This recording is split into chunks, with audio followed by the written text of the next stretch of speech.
এখন মুখে এসে বলছে আমরা বাঙালি বাঙালি একসঙ্গে থাকবো। সবাই যে 5 বছর পর পর বিধানসভা নির্বাচন হওয়ার কথা, কিন্তু এই বিধানসভা কেন্দ্রে যিনি বিধায়ক ছিলেন, যাকে আমরা ভরসা করে ভোট দিয়েছিলাম, পার্টির তরফ থেকে তাকে সুযোগ দেওয়া হয়েছিল, কিন্তু বিধায়ক হওয়ার পরে এলাকার মানুষের সঙ্গে তিনি আর সম্পর্ক রাখেননি। পরবর্তীকালে তিনি দল ত্যাগ করে অন্য দলে চলে যায় এবং সেখানে গিয়েও তিনি বেশি দিন টিকেননি। কয়েকদিন পরে আবার নতুন দল করে এখন তিনি সম্পূর্ণ আজাদ, তিনি সম্পূর্ণ স্বাধীন। আর তার জন্যই তিনি নতুন একটা পার্টিও গঠন করেছেন। সেই পার্টির নামও নাকি দিয়েছেন তিনি আজাদ পার্টি, অর্থাৎ স্বাধীন। আমি মনে করি এই এলাকার মানুষ তাকে আজাদ করে আমরা দিয়েছি, তা থেকে আজাদ পেয়েছি, আমরা আজাদই পেয়েছি। কারণ বিধায়ক থেকেও যদি কাজ না করে তাহলে এরকম বিধায়ক না থাকাই ভালো। কাজেই ভগবান যা করে মঙ্গলই করেছে। এখন যিনি আমাদের এখান এই কেন্দ্রে প্রার্থী হয়েছেন, তাকে আমাদের ভোট দিয়ে এই এলাকার মানুষের স্বার্থে বিধানসভায় পাঠাতে হবে। আমাদের রাজ্য সরকার গঠন হওয়ার পরে পুরো ত্রিপুরা রাজ্যে উন্নয়নমূলক যে কাজ চলছে, আমাদের এখানে যিনি বিধায়ক ছিলেন উনি যদি প্রথম থেকে নিজের ভূমিকা পালন করতেন, আজকে এই সুরমা কেন্দ্র যেভাবে উন্নতি হয়েছে তা থেকে আরও ডাবল হওয়ার কথা ছিল, কিন্তু সেইভাবে বিধায়ক সেই ভূমিকা পালন করেনি। তার জন্যই এখন একটা সুযোগ আমাদের হাতে যে এই কেন্দ্র থেকে আমরা স্বপ্না দাস পাল মহোদয়াকে বিপুল ভোট দিয়ে আমরা জয়যুক্ত করে আমরা অ্যাসেম্বলিতে আমরা পাঠিয়ে দেব বিধানসভায়, যাতে করে এই এলাকার মানুষের স্বার্থে উনি কথা বলেন। উনি যাতে 25 বছর বাম জামানায় আমাদের ত্রিপুরা রাজ্যের যে রাস্তার অবস্থা, এগুলি কি ঠিক ছিল? অনিমেষ দেববর্মা আগেও এমএলএ ছিলেন, ওনার যে রামচন্দ্রঘাট, সেই জায়গায় গিয়ে দেখুন রাস্তার কি অবস্থা, কি বেহাল দশা। তো তাহলে আমরা যে জাতীয় সড়কের কাজ করছি, 8টা জাতীয় সড়ক ত্রিপুরা রাজ্যে নতুন করে যেগুলি বড় হচ্ছে সেটাকে তিনি সমালোচনা করছেন। মানে উন্নয়ন যে হচ্ছে, জাতীয় সড়ক হচ্ছে, উনার নজরে এটা ঠিক না। এটা নাকি বিজেপির কাজ যে রাস্তা খারাপ করায়। জাতীয় সড়ক হবে না নাকি? আপনারা কি চান জাতীয় সড়ক হোক? তাহলে অনিমেষ দেববর্মার ভাষণ কি? উন্নয়ন বিরোধী। তিনি বলেছেন যে বিজেপি সাম্প্রদায়িক, বিজেপিকে এখন কেউ ভোট দেবে না, এরকমও তিনি বলেছেন।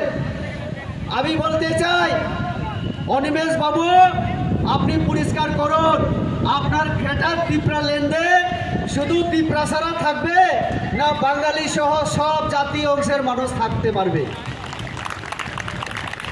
আপনারা পরিষ্কার করুন। ত্রিপুরাসা এলাকায় গিয়ে বলেন গ্রেটার ত্রিপুরা ল্যান্ড হলে শুধু ত্রিপুরাসারাই থাকতে পারবে।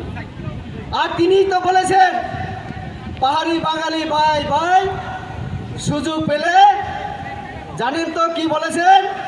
গলা নাকি, আর বলবো না, আমি ওনার মতো আমি বলতে পারবো না। ত্রিপুরাসা এলাকায় গিয়ে বলেন পাহাড়ি বাঙালি ভাই ভাই সুযোগ পেলে নাকি গলা কাটে। আর গতকাল শান্তির বাজারে এসে তিনি বলছেন পাহাড়ি বাঙালি জনজাতি আমরা সবাই এক। তো সবাই এক যদি হয়, সবাই যদি একসঙ্গে ওই তাদের ত্রিপুরা ল্যান্ডে থাকতে পারলে, বর্তমান যে ত্রিপুরা রাজ্য, এই ত্রিপুরা রাজ্যে থাকতে অসুবিধা কোথায় তাদের? কোথায় অসুবিধা? একটা জায়গায় একটা কথা। তিপ্রাসা এলাকায় একটা কথা, বাঙালি এলাকায় একটা কথা। এখন বলছেন বাবুরাম সৎনামী এসসি হলেও ভালো লোক, 10,323 যদি চাকুরি না যেত, এই বাবুরাম সৎনামী এই এলাকার একজন শিক্ষক হিসাবে আমি জানি না, আমার তার সমালোচনা করার ইচ্ছেও নেই।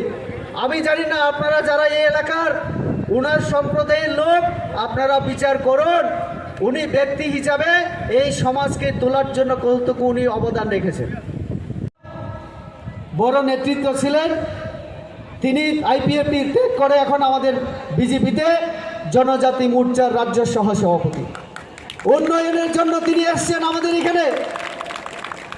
আমাদের এখানে উপস্থিত হয়েছেন আমাদের প্রতিরাম ত্রিপুরা।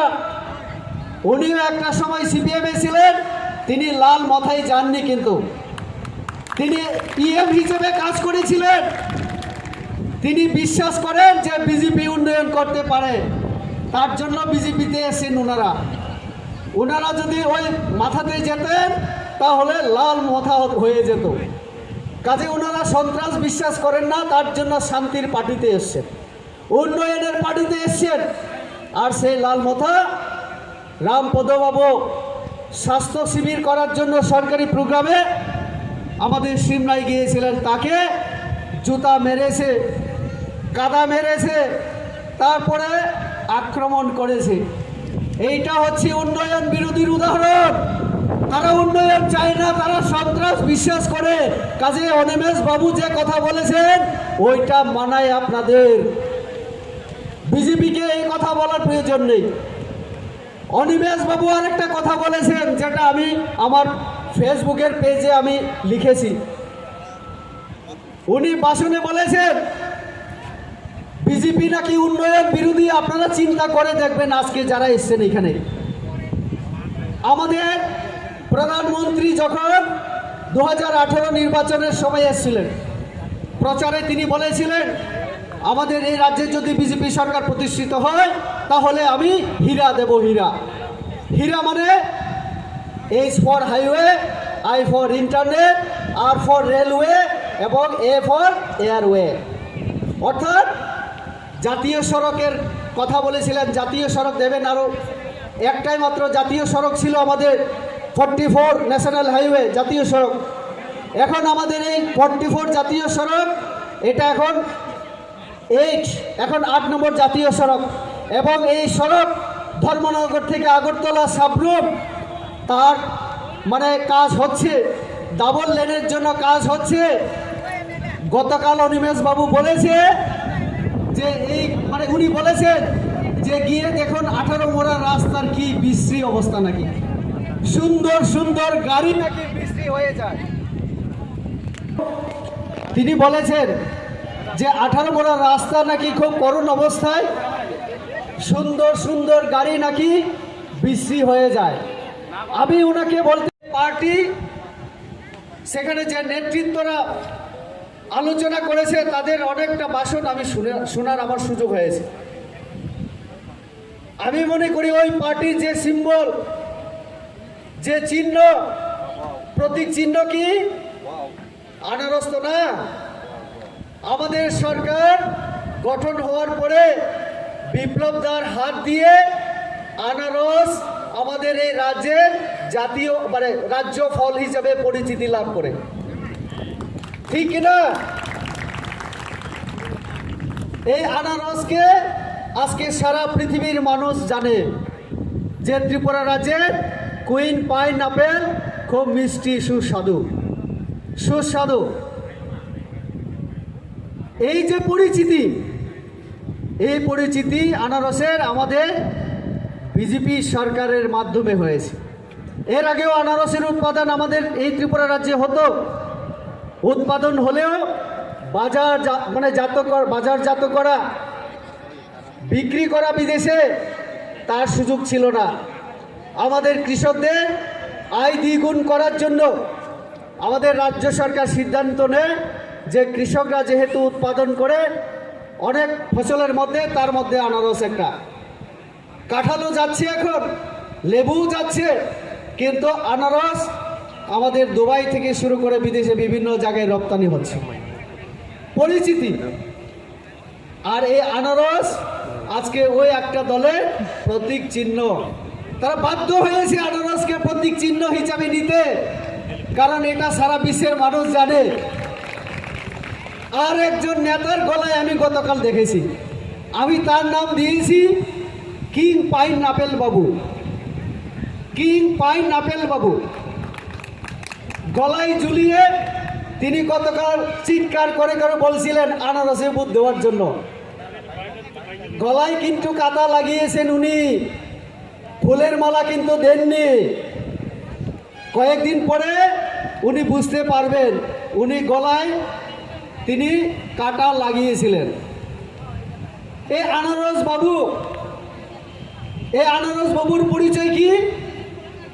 বিজেপিতে এক সময় ছিলেন, এখনো সরকারি মানে আনুষ্ঠানিকভাবে তিনি বিজেপির মধ্যেই আছেন, কিন্তু সেখানে পাগলামি করে এই ইলেকশনের পরে উনি টের পাবেন। ইলেকশনটা যাক, ইলেকশনটা গেলে তারপরে উনি টের পাবেন। কাজে এই পাইন অ্যাপেল বাবু, আমি দেখেছি তাদের যে ভাষণ, সেখানে আরেকজন ব্যক্তি এসেছিলেন, খুব বড় বড় কথা বলে গেছে। বলছে যে বিজেপি কর্মীরা বুথ কেন্দ্রতে যাবেন ঠিক, কিন্তু বাড়িতে ফিরতে পারবেন না, এরকমই অনেকটা ইনডাইরেক্টভাবে হুমকি দিয়েছেন তিনি। আমরা জানি দাদা, প্রথম আপনি যখন বিধায়ক হয়েছিলেন কাদের সাহায্য নিয়ে আপনি বিধায়ক হয়েছেন আমরা জানি। অদৃশ্য শক্তির সাহায্য নিয়ে তিনি বিধায়ক হয়েছিলেন প্রথমবার। আর সেখানে গতকালও দেখেছি আবার সেই রকমই হুমকি। কাকে হুমকি দিচ্ছেন? বিজেপিরা সন্ত্রাস বিশ্বাস করে না, বিজেপি বিশ্বাস করে উন্নয়ন, বিজেপি শান্তিতে বিশ্বাস করি।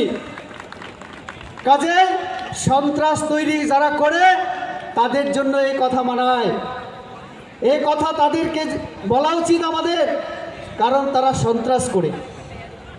আগে মানে আজকে মাথাকে জনগণ কি বলে থাকে? লাল সন্ত্রাস বলে থাকে, লাল সন্ত্রাস। কেন লাল সন্ত্রাস? সিপিআইএমের যারা দীর্ঘদিন নেতা ছিলেন, চেয়ারম্যান ছিলেন, বড় বড় নেতৃত্ব, তারা বিজেপিতে আসবে না। নিজেকে রক্ষা করার জন্য তারা হয়তো বা ভাবছেন, দিবা স্বপ্নে আছেন 5 বছর পরে সিপিএম আবার কামব্যাক করবে। এই চিন্তায় অনেক সিপিএম নেতারা বিজেপিতে না আসে ওই মাথার মধ্যে চলে গেছে লাল যারা। তো লাল গিয়ে মাথাকে কি করেছে? লাল মাথা করেছে এখন, এবং এই লাল মাথা এখন সন্ত্রাস তৈরি করছে সারা ত্রিপুরা রাজ্যে। মন্ত্রী আমাদের রামপদ জমাতিয়া কিছুদিন আগে শিবনাথে গিয়েছিলেন, আমাদের মঙ্গলবাবু আছেন এখানে উপস্থিত, যিনি IPFT-তে